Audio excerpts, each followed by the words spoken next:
Welcome back to the Upshot Multi-World Disc Golf podcast about the latest in the disc golf world. I'm Charlie Eisenhood, joined by Josh Mansfield, and I don't even know if I know how to work this microphone anymore, Josh. Like, I feel like it's been months since we've been on the show. I know it hasn't. Happy New Year, my friend. Happy holidays. How are you? To you as well. Thank you. I am well. I'm glad to be home. I traveled for Christmas, and then I was in California for a week. Ready to be back home. That's for sure. I think traveling during the holidays is just like the worst time to travel. I mean, hopefully you didn't take any Southwest Airlines. I didn't take any Southwest Airlines. Yikes. Yeah, no kidding. Feel bad for anybody who tried that. Oh my gosh. I was talking to somebody, apparently all of the flights from Albuquerque for like 5 days were canceled. I know people in Denver who waited in Denver for 3 days and then rented a car and drove the 8 hours back. Because what are you going to do? You want to get home. I had to do something somewhat similar. I was in Idaho, Josh. Yeah. I was skiing in Idaho, and my flight out of Sun Valley got canceled because of the snowstorm. Mm-hmm. Even though other airlines were landing their planes, United couldn't land their planes for some reason. Delta landed, Alaska landed.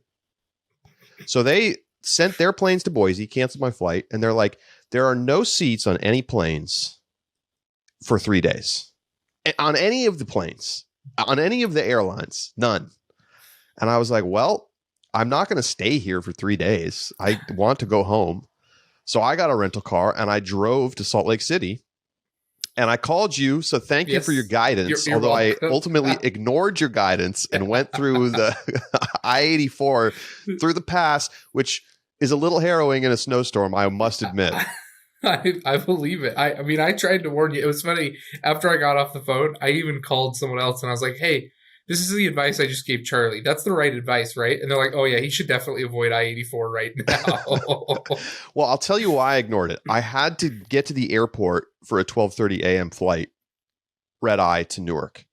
And so I started going in your direction, and it was just a line of cars going 20 miles per hour on a totally icy, snowy road. And I didn't know how long that was going to be. Plus that route was 30 minutes slower just on its face. Right. And I was like, if I do this, I'm really rolling the dice. Like, I think I need to go the other way if I want to have a chance to make this flight. And so that's what I did. And luckily, what time did you make it to Salt Lake? I got in at about 11:30. Okay. 11:20. Based on your first call to me, when you told me you had a 12:30 a.m. flight, I was shocked that you were going to make that.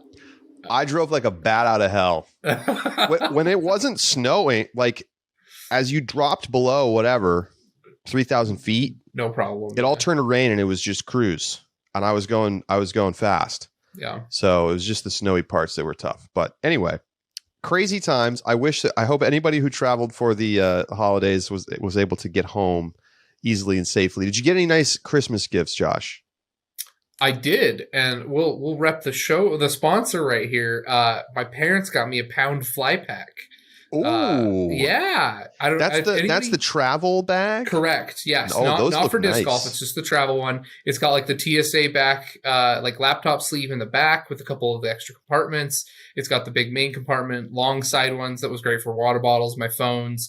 I had my book and tablet in the top. Like, I just took that as my carry-on and no other luggage, and everything went great. Like, I was able to pack for an entire week in California and just Did you take discs?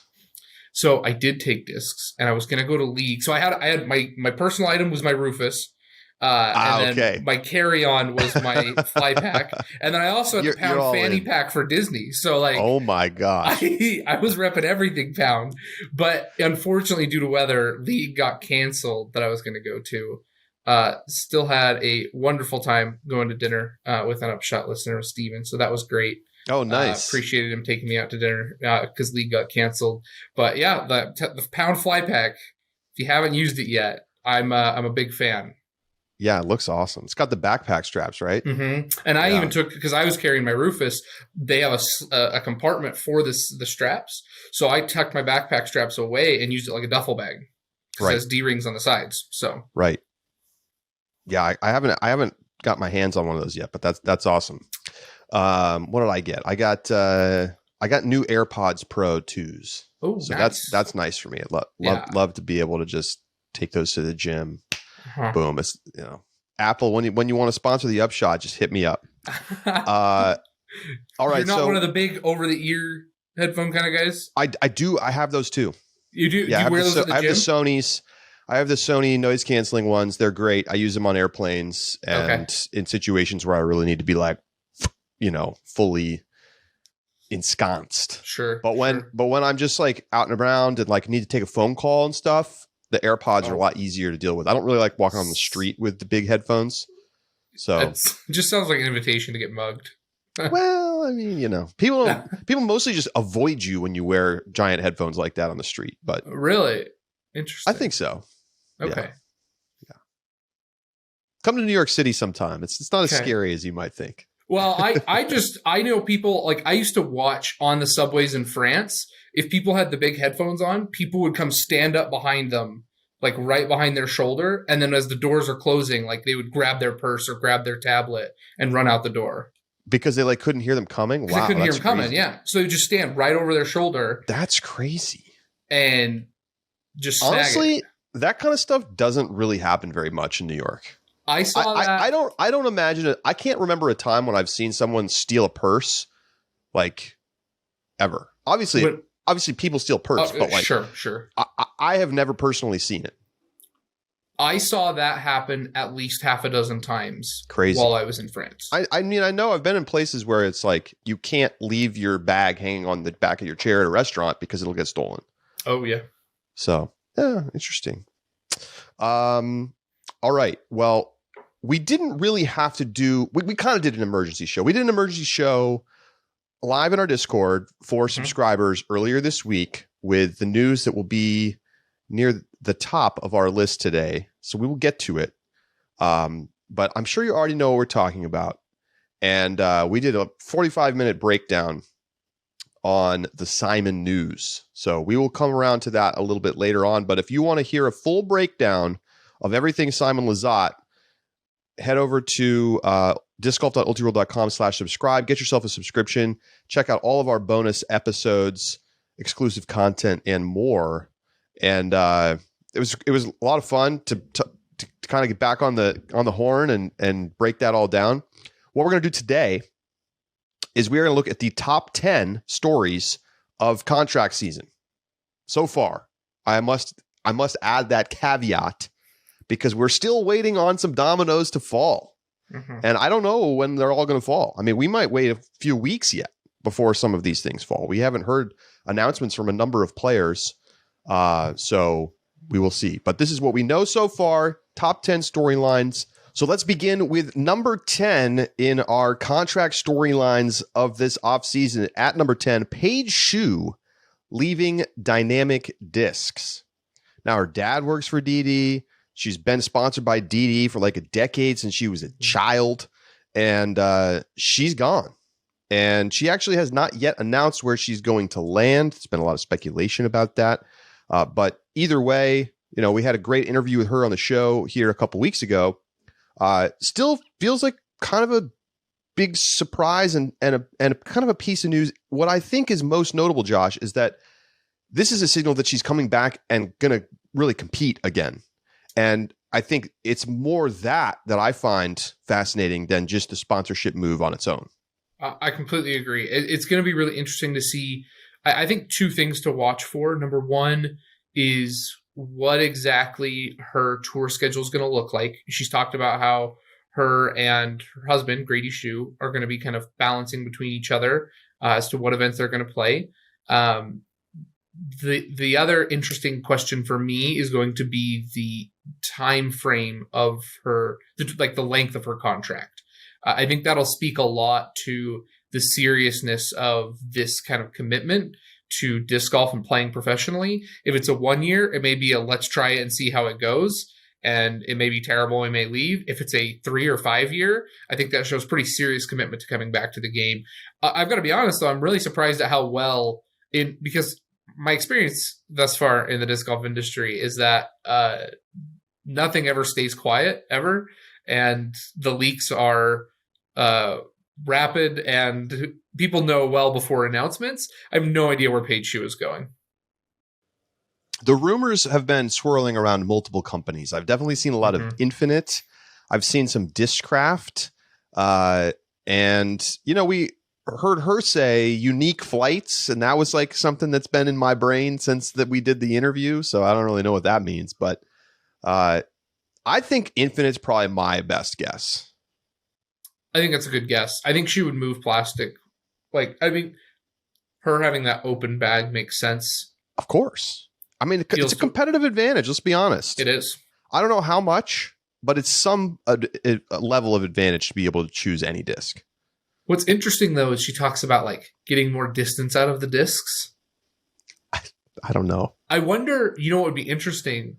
I don't know if we have a player who throws exclusively Infinite discs. Because remember, Infinite has a lineup that is fairly extensive. You basically could do it if you wanted to, right? You could. Without a doubt, you could. I wonder if she would be the first person to throw an all. Anyway, this is complete speculation. I don't know. Let's move on. Number 9. What we got, Josh? Yeah, number 9 is going to be the Clash discs signings. They have an extensive amount, though not as much as another company that we'll mention later on, but it has significantly increased their profile in a way that definitely diversified their talent, as opposed to last year where they signed Nico LaCastro and promptly released Nico LaCastro. Clash now has 5 active players who are on their roster that make I think are noteworthy. You have Erica Stinchcombe, Scott Withers, and James Proctor. All 3 are new 1-year additions to Clash. Eric Oakley and Evan Smith both being extended for 1 year. So, I mean, when you look at that list, I don't think it's anybody who... If anybody on that list won an Elite Series event this year, I think we would be very, very shocked. But it's names that have somewhat of a high profile. I mean, we know Scott Withers, we know James Proctor, we know Eric Stinchcombe. It's people who have the opportunity to continue to develop the brand of Clash. And I think as well, a couple of those people are very locally popular. Think James Proctor in California area, right, in West Coast. That is going to help geographically target people who might then be interested in buying Clash discs. So good signings, interesting, and that comes in at our number 9 spot. Yeah, I mean, I think this is just a significant expansion in some ways of Clash's profile, even if it's not going to be people who are up at the top on the, lead cards. Although Evan Smith was playing great down the stretch of last season, and I'll be curious to see how competitive he'll be this year. Yeah. So, I think this is what's interesting about this to me. This feels like the kind of right level of players to be getting sponsored for a company that is sort of relatively new on the scene. That's why Lone Star Disc, which we'll get to in a little while, is surprising to me, and we'll talk about it. Let's move on to number 8. Mason Ford leaves DD and signs with Mint Discs. So the Austin-based manufacturer did a nice little video hype reel, kind of teasing this, and then had a big live stream announcement last week to announce Mason Ford. Obviously a great fit, one of the best players out of Texas. And I think this is the kind of thing that, Mint can use to try to springboard from being a Texas brand to being a nationally known brand. And, it's a little hard to assess, what is the competitive level of Mason Ford? I don't necessarily know that I have the answer to that question. Sure. He feels like he's somebody who could go out and finish really high at a couple tournaments this year, but I don't know that he had the best 2022 season. So where is he? Are we going to see 2021 trajectory taking back over? Because he was playing awesome in 2021. Or are we going to see more of 2022? Either way, I'm sure we're going to see him up there sometimes. And having just, even one notable player is helpful for a brand's visibility. Well, don't forget, I mean, Mason Ford had a national tour win when the Music City Open in 2021. He certainly did. But this year, his best finish was at the Des Moines Challenge at 7th, but had some finishes that were, I mean, wholly irrelevant. Ledgestone, 30th. You had Idlewild, 62nd. Preserve, 40th. I agree. Not his best 2022. But I mean, really... he did finish at he made the Tour Championship. Yes. And finished 13th. Not bad. Not bad. It's going to be interesting to see what 2022 looks like, or 2023 looks like, and whether or not 2021 is a better indicator of Mason's level, or 2022 is. Next on our list, number 7, Thomas Gilbert goes to Thought Space Athletics. This one is interesting to me for, well, 2 reasons. Now, number 1 is ThoughtSpace has been making some signings. We have another one that we'll get to on the other side. It's interesting because ThoughtSpace feels like it's been around for longer than, when I think of emerging manufacturers, I think of Mint, Clash, Lone Star. Those are like the top 3 that we've been talking about the most. But I'm pretty sure ThoughtSpace has been around for a longer period of time than that. Manufactured by MVP, if I'm not mistaken. And it's interesting to see ThoughtSpace making some moves to try and pick up some higher profile players. The other thing that I think is interesting is that Thomas Gilbert has kind of been bouncing around a little bit. I mean, this is his 3rd in 4 years. It was in Innova 3 years ago, 2 years at Prodigy, and is now at ThoughtSpace Athletics. And it was, Thomas Gilbert was very seen as an up-and-comer with a lot of potential when he was in his last year in Innova. And when he's moved over to Prodigy, I think people expected some really big things. And then he just really didn't play all that well with Prodigy. And so it's that move felt like one that was an opportunity for him to really kind of shine. And instead, it took a step backwards. And he's now not re-signing with Prodigy. I don't know if that's the reason why, but it's interesting to see a player who I feel like didn't have the best competitive season on a new contract moving over to ThoughtSpace, who seems to be trying to make moves to establish their brand and team as well. Well, and here's the thing about ThoughtSpace. They don't require you to throw a full ThoughtSpace bag. Mm-hmm. So you can fill your bag with discs that you need, and then, pick and choose from the ThoughtSpace lineup. And that, you got to, I mean, talking to Thomas Gilbert about it, I mean, he praised some of the discs, and he's like, I'm loving some of these ThoughtSpace discs. But he also said, Destroyer's going back in the bag. For somebody who took a step back, I'm not going to sit here and tell you that it was because of the discs. We've talked ad nauseum about how that's not really the thing. But he's not sticking with a Prodigy driver. He's going back to the Destroyer. And here's the thing about Thomas Gilbert that's interesting. This is the most notable high-profile player in Canada. And that's an emerging market in disc golf. I think that there's real value in having him rep your brand because of the effect in Canada. And I don't know what those sales figures look like, but they're not nothing. Yeah. And even if he's not the most competitive player, even if he takes a step back, I think, it's totally fair to say that he didn't play up to the level we expected him to the last couple seasons. It's still going to be a lot of Canadian players who are rooting for him and buying his discs. And that market is only getting bigger. Mm-hmm. They're only adding courses. It's only getting, we're starting to have a couple, a Pro Tour event in Canada, things are starting to kind of percolate there. And this is the guy, right? This is the number 1 Canadian player. I don't know if it's by rating right now, but certainly from a notoriety perspective, it's him. So we'll see. Maybe this is a chance for him to return to a higher competitive level. And for ThoughtSpace, this is let's just be honest. Matt Bell's a good player, but he's never been really at the kind of high profile level of Thomas Gilbert. Great points. I think they're more equivalent the last couple of years, but when Gilbert moved over from Innova, that was a to Prodigy. That was kind of a big deal.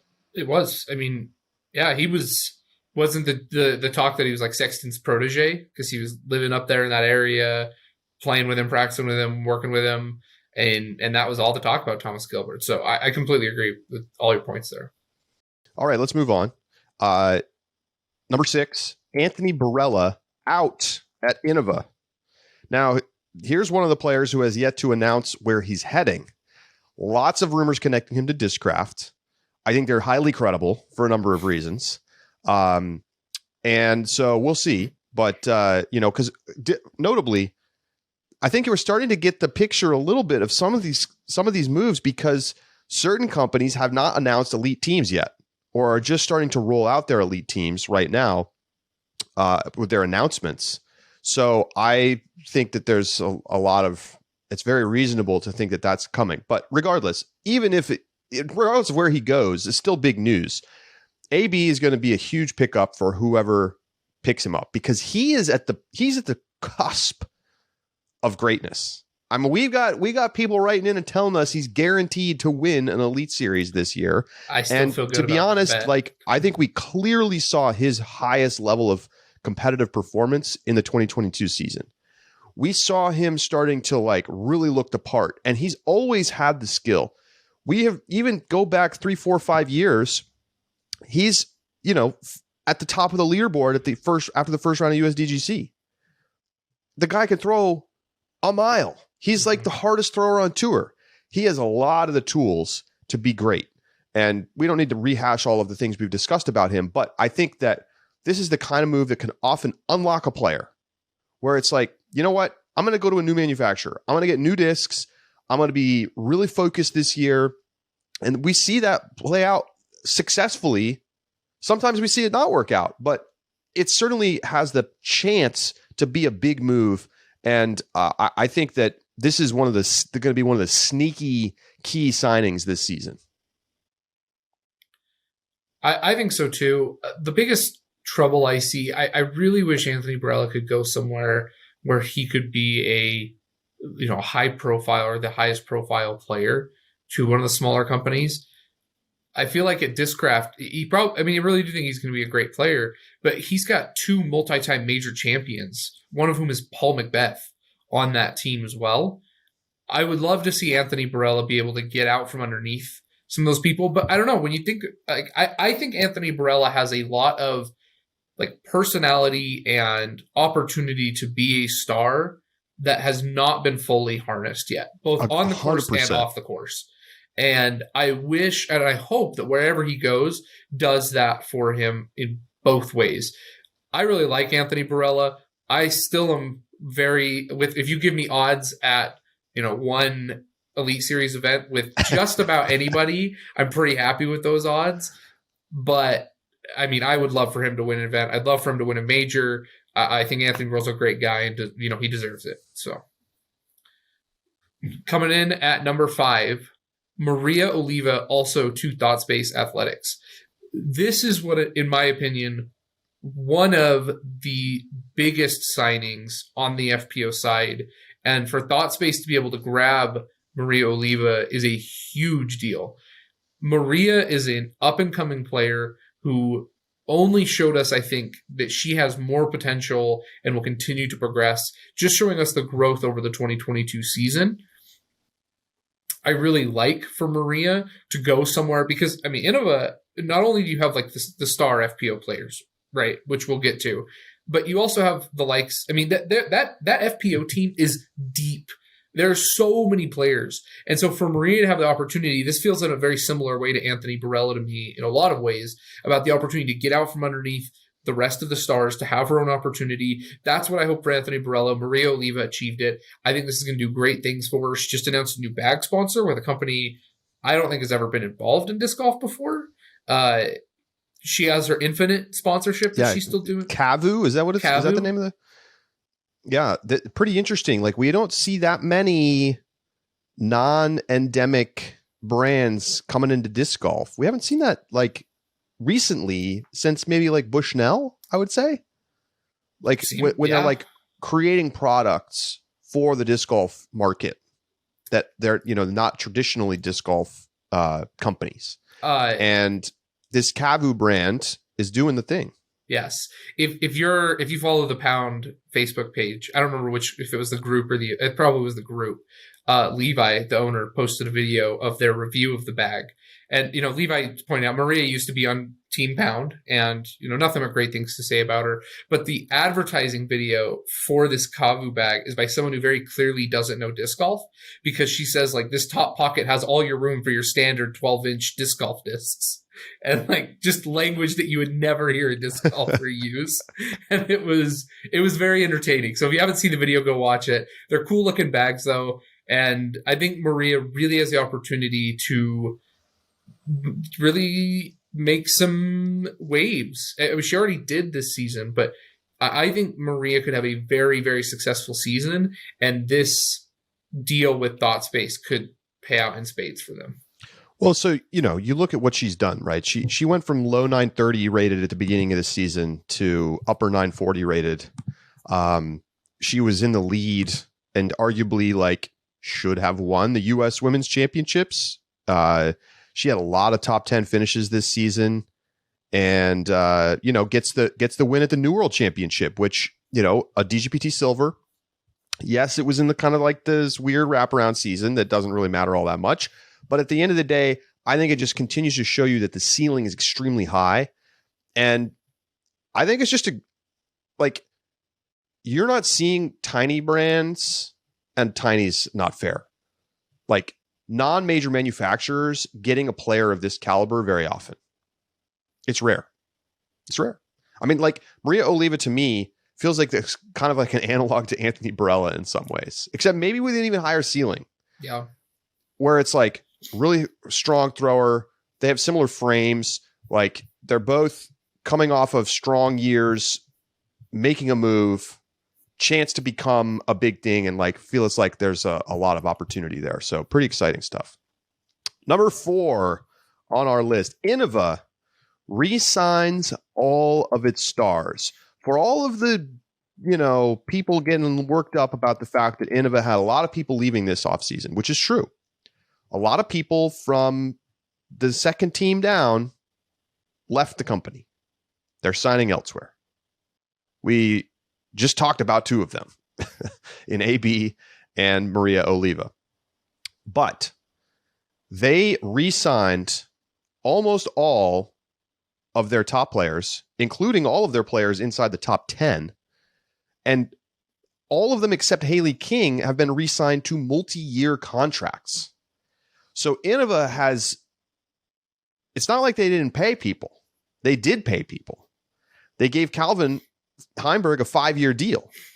They gave Evelina and Henna a 3-year deal each after both of those players were being pursued by other companies and given significant offers from other companies, but Innova outbid them and got 3-year deals with them. And let's be honest, would it shock you if Evelina and Henna at some point in the next 3 years were 1-2 in FPO? Would it shock you? No. Would shock me. So you have all of these players coming back, re-signing, obviously. So, Nate Sexton is back. They locked up Calvin for a long time. They've got Evelina and Henna. Haley is back. She's the only one who's not on a multi-year contract. That's kind of up at the top on star team, top level player. And I think this is just a very successful offseason for Innova. It's not splashy. They didn't go out and get a big free agent, at least to this point. And, even if they don't, I don't really think that's a problem for them. They have shored up what they needed to do, which is say, you know what? We have a really strong team. We just need to make sure that we keep all those pieces. They did the thing we had said all year that they had to do, which was pay Calvin. And now you got to feel like they're in a great position to move forward with a lot of players who are both already at the top of the game and have a lot of potential to get to number 1. 2 things of note for Innova. Number 1, those champion team players, because star team's the top, champion team second. Yeah. So those champion team players, you have to think that a big reason why they had the success that they did is because they were given the means via a sponsorship with Innova, right? It's difficult to go out on tour, especially if you're an unsponsored player. So having players of that caliber who have the opportunity through Innova as the lower level sponsorships to begin touring and to start getting that recognition is what sets the framework for those players to sign bigger deals elsewhere, and why people say, oh my gosh, I can't believe Innova is letting go of Anthony Barella and Maria Oliva. Imagine, though, if we had said that 2 years ago, right? 2 years ago, Maria Oliva leaves, wouldn't be anything of note. Innova will sign more people to the champion team. Those champion teams will continue to get good. A couple of them will move to the star, and the rest are going to move on to other contracts, because it's one of the cycles, right? That's the we don't have college that feeds into professional. We have, champion team that feeds into everywhere else in the pro scene for their premier teams. It's something that I think happens because of the depth of Innova's team, and is going to continue to happen. So when people say, oh my gosh, Innova's hemorrhaging talent, I think that's a bit of an overreaction. Well, what I'll say about it is, I think we're seeing a strategic shift from Innova. I think we're seeing them say, we were going to put more eggs in the top player basket and fewer eggs in the mid-tier player basket. Because, in the past, their top players weren't being compensated enough. Mm-hmm. I think it's fair to say that. That's why Paul walked. He wasn't getting enough. And I think that's been made very obvious by the fact that he's, quadrupled, sextupled, whatever it is, his salary, his earnings at Discraft. And so aside from the players who have a very clear sort of one-to-one, Sexton Firebird, okay, we sold this many 100,000 Firebirds, you get X dollars from that. That's an easy contract to do for both sides. Sexton's well, give me 25 more cents on every Firebird. And Innova's okay, we're selling so many. Why would we rock the boat? Mm-hmm. But when you have players who are more just top level players who are moving lots of different kinds of discs or influencing people to choose your brand, those players weren't getting compensated enough. And I think they've clearly changed their strategy. And you're hearing a lot of these players who were on champion team who left, taking shots at Innova and saying, I wasn't getting paid what I was worth. I don't know who decides what people are worth. The market decides. And you know what? Good for those players to go out and get a Lone Star deal. Strike while the iron is hot. Yeah. The other thing that I think is important to remember, Innova has historically underpaid players per all of our conversations. But Innova has the money to keep any player that it wants. When it comes to just the question of money, I think Innova can can match or out offer any other company in disc golf. Still. I think that's correct. They're still the biggest company. Right. Even if they don't do this all the time, I'm sure there were other people pursuing Calvin. We know there were other people pursuing Evelina and Henna. And if Innova wants to keep those players, as long as it's not an issue that has to do with the pay specifically, I think Innova can keep any player that it chooses to do so, financially speaking. And so that's the other thing I think we see this season when all of their players being locked up to multi-year deals. Is just that Innova does still have significant purchasing power. I'll just run through it really quick. Owen Scoggins back on a 2-year through 2024. Joel Freeman, 2-year extension. Jen Allen, 2-year extension. Evelyn and Henna, 3-year extensions. Haley on the 1-year. Garrett Gerthy, 3-year extension. Kat Murch, 2-year extension. And then Philo, Nathan Queen, Jessica Weiss, Bradley Williams, Holly Finley on 1-year extensions. Emily Beach as well. And then Una Heinonen from Europe on a 2-year deal. Keep an eye on him. He could be one of the top players in Europe this year. So that is Innova's offseason moves, at least so far. Perhaps we will get another surprise here coming up. Josh, what's next? Yeah, next up on the list is Lone Star Discs going big. It's interesting because Lone Star, I think, had the most talk among amateurs as well. But, I mean, just on the professional side, making some big changes. Lisa Fakis on a 1-year deal. Robert Burridge on a 1-year deal. You have, of course, Nico LaCastro on the 3-year deal. Chandler Kramer on a 1-year deal. AJ Carey, 1-year deal. Deanne Carey, 1-year deal.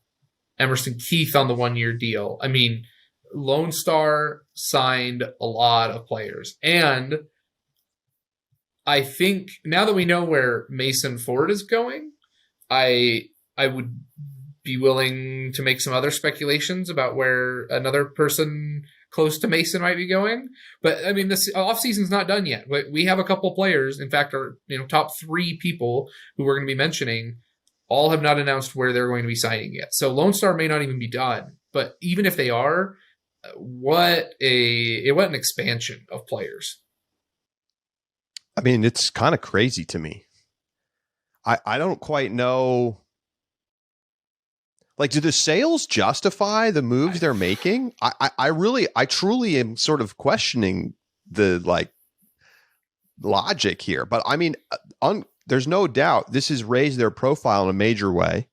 They've done the sponsorship, giant splash for all of the AMs, and that has yielded already people talking about Lone Star a ton. I've heard great things about the plastic. This is a company that works in the oil industry. They have money from the other side of their business, which they can use to fund this, even if they're not selling enough discs yet. But it's not hard to imagine a world, right? So this company is making plastic parts for the oil industry. I'm not going to sit here and pretend like I know what kind of parts they make. Who cares? What it means is that they have access to plastic markets that may be getting better terms than traditional disc golf manufacturers, because they're already doing this and maybe buying in a volume that allows them to get plastic at much better wholesale pricing than, your standard disc golf company. So perhaps that means that profit margins are really high on their discs. Maybe this is just them going big and trying to make it work, because honestly, we've seen this work a lot of times. How many times have we seen a disc golf company go big and fail? When Discraft went big with Paul, it worked out great. Yep. When MVP finally took the chance on James Conrad, it obviously worked out incredibly well. They outsold their 11 previous years combined thanks to James Conrad in 1 year. Insane. Obviously, we had all these tailwinds from pandemic times happening for all these brands as well. But I still can't really wrap my head around all these Lone Star deals. And, players choosing Lone Star means that they were getting better offers from Lone Star than they were from Innova or others, which that's impressive. It's really impressive. I think, I mean, the other things that we have to think about, you mentioned plastic markets, but they've already got, I'm sure, the equipment, the infrastructure. I mean, a lot of things that probably that other companies don't have to take on at the beginning and starting a disc golf company. But like you said, I would not be surprised if they're bankrolling these sponsorships with the other side of their business and using it as leverage to, propel the disc golf side of it. I would be fascinated to see the behind the scenes of the business of Lone Star, because I think they are one of, we talk a lot about when is a big sporting goods manufacturer going to come into disc golf.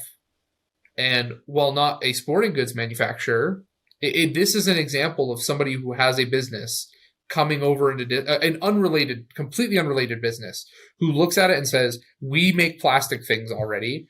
We know how to do injection molding. We probably could do really well at disc golf. Let's give it a shot. And I would be really interested to know how those two interact with each other on the business side. Crazy. All right, number 2, Valerie Mondahano and Holland Handley out at DD. And worth noting, Valerie Mondahano, as well as Mason Ford, was on a 2-year. Mm-hmm. Was on a 2-year, left in the middle of a 2-year, executed some kind of buyout or, option to leave in the middle of a 2-year deal. So neither of those players has announced where they're headed yet. Been a lot of speculation for Valerie Mondahano, mostly connecting her with Discraft And it's easy to imagine that, Alexis is a Discraft. They were at the same manufacturer sponsor in the past before, we had Alexis leave for Discraft, and then Valerie went to DD, and then now maybe they're going to resync over at Discraft. Could happen. But once again, like regardless of where these players go, whether they go to the same manufacturer or to go to different ones, these are two, Valerie was clearly a top 5 player this year. Clearly. And, what's the ceiling for her? I mean, you're seeing some of the best touch, some of the best clutch that we've seen in the game. Mm-hmm. And then you have Holland Handley, who just continues to get better and better every single year. So this is tough for DD. They paid their people. They paid Rick. They paid Kona. And they're going to have to just, that's the players that they're going to be focusing on, because their FPO team is thinned out now pretty significantly. They re-signed Macy Vela-Diaz. Good signing.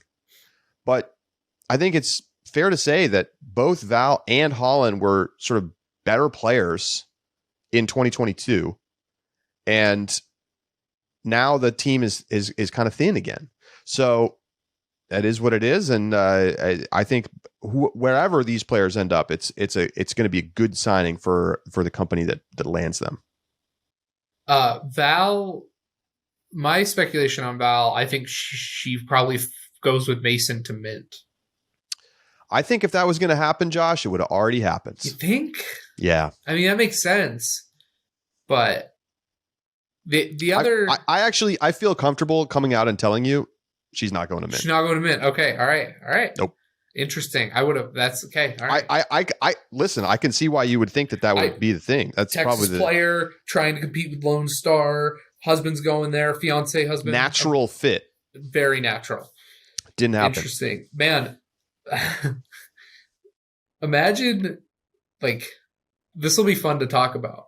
But if you've got Evelina, Henna, Cat Merch on the Innova side, with Paige, Missy, and Val on the Discraft side, not to mention that you also have Kristen Tatar, Latitude 64, with Katrina Allen at DGA, like the depth minus like 2 of the top talent. It's really interesting. I'm excited to see the FPO landscape if Val does end up at Discraft. And just can we like hold in our minds, what if Kona has a monster comeback here? It's not impossible. It's not impossible. It's not possible. The one thing I want to say about Holland Handley, though, we have not seen the best version of Holland Handley yet. I do not think we've seen her ceiling. And I see on social media all the time lately people saying that Holland Handley has the best instructional YouTube of any professional disc golfer out there, and is making a name for herself as a disc golf coach on social media. And that's people really look for that kind of content.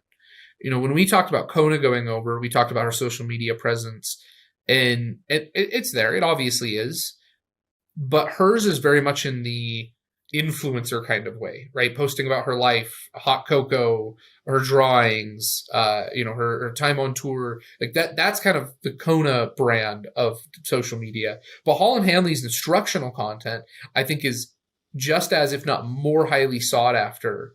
And as she continues to make a name for herself, will be a valuable asset to any company she goes to. I'm surprised with like the Physics of Flight and Danny Lindell and like the kind of people that Dynamic Discs has, and that infrastructure around coaching and instruction, that Holland Handley was able, like they let Holland Handley go. I think she would have been a valuable asset to DD. I think they already got the money tied up. They probably do. So just note this: after Idlewild, Holland Handley did not miss the top 10. She's good. And had some like really strong finishes. Obviously played great at Worlds on the podium. Didn't have a chance to beat Kristen, but no one was beating Kristen that week.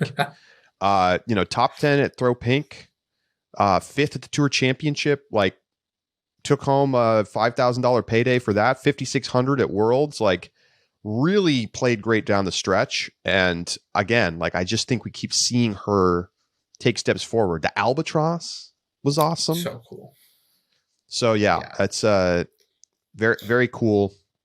And that takes us to number one, Josh. What is it? Yeah. It's you may have heard of this one a little bit. It's Simon Lizotte leaves Discmania. This is the move of the offseason. And we talked about it on the subscriber bonus, but it is the biggest move since Paul Macbeth leaving Innova. Agreed. Simon Lizotte was Discmania. Like that he was such an influential role in that team, in that company's development. And Kristen Tatar, if you had run the fandom survey 1 year ago, I guarantee Kristen Tatar is not your most popular player.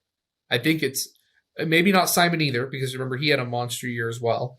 But it might have been though. But it might have been. Like I think there's a really good possibility that Simon Lizotte is the favorite player. If welcome to recency bias and the value of winning, right? But Simon is one of the most universally beloved players in the sport. And wherever he goes, at time of recording, we don't officially know yet. And wherever he goes is going to be a great pickup. It's been buzzing for a while. I remember when we first got an email that said Simon's leaving Discmania, and I was like, come on, man. This person's pulling my leg. And I emailed back and I said, well, like, where did you hear this from? And they're like, well, I heard it from somebody, at Discmania. And I was like, whoa. Like, obviously, we get emails and like, but I start calling around. Yeah. And like, oh no, like this sounds like it's actually happening. And of course, now at this point, we do know it is happening. And Simon has said, you can watch his video. This is not a decision about money. It's about wanting to make a change, needing something new. He's got his new wife, he's got the baby, he's got the house, kind of like maturing in his game and in his life, and has an opportunity to sign a big contract as he turns 30. And that is a smart thing to do. Coming off a season like this, taking advantage of an opportunity, and not that Discmania wasn't paying him well or that they weren't going to continue to pay him well, but if you're looking to make a change and you have an offer in hand that is significant enough for you to say, you know what, I want to do this, and this is enough for me to feel like really good about where I'm headed, you got to take that opportunity. And so, as we've talked about many times, there is a very big impact to switching. You can make a lot of money because people are going to buy your new discs. There's not as much complacency about the fact that you're, Discmania guy number one. And while you have a lot of fans there, you're also going to have a lot of fans wherever you go. And look, we don't have to pretend like we haven't heard all of the extensive rumors about MVP. It is, I think, very likely that is the final destination for Simon. And I think we're probably going to know by the time this podcast comes out, we might know officially where Simon is going. And so, look, I think the bigger news is that he's leaving Discmania in some ways. Like where he ends up, great signing for them. People are going to buy those discs. They're going to come out with a lineup of discs for Simon, and everybody's going to make a lot of money. But the fact that Discmania now has to kind of enter this new territory where they do not have the player that truly built their brand, and they have to adjust their marketing. We talk about this extensively in our subscriber bonus from earlier this week. So encourage you to check that out. But look, this is a monster deal. This is a monster deal because Simon, it's not only is he coming off of this great season where he was in the player of the year conversation, but he's just so incredibly popular because of just, his affable personality, his ability to do crazy stuff with the disc. I mean, this is somebody who could be an ambassador for the sport for decades to come, even after his playing career. In a way similar to Paul. They're very different players. They're very different personalities and styles. Paul is clearly the better competitor. There's no doubt that will not change.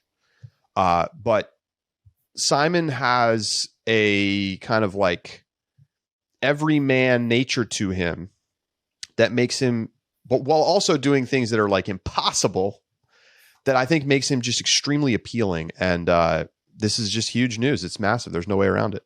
Yeah, it really is. And, I think you bring up a really good point in this sub bonus that I just want to quickly hit, is that Eagle McMahon is up for an extension at the end of this season. Extension or renegotiation. His contract is up at the end of 2023. And the power that Eagle McMahon has now at Discmania is extensive. And I fully expect him. It felt in a way kind of like Calvin at Innova, right? Like that was their top guy. They needed that top flag bearer. I mean, if Eagle walks, like a bunch of stuff is going to come up next year, right? We've got some contracts coming up at the end of next season. If you look at the end years for 2023, which if you you want to go over to the active contracts tracker page on Ulti-World Disc Golf, you can look at all the contracts. You can see, if you're a subscriber, you can filter. And there's a lot of players who are coming up in 2023 who are really good and could be interesting pickups. So, you've got, of course, Eagle, and you've got Gannon Burr. I believe Isaac Robinson's contract will be up at the end of next season. Nicholas Ontelos. Matty O. Ella Hansen. Mm-hmm. Mm-hmm. Lowry Lettinen. Missy Gannon. Yep. So there's a lot of players out in the mix, and if Discmania has to, make a move, they're gonna sign somebody, right? Yeah. But Eagle's gonna get that bag. It's contract year Eagle time, folks. We need a better acronym than that. We'll think of that. Someone will come up with that.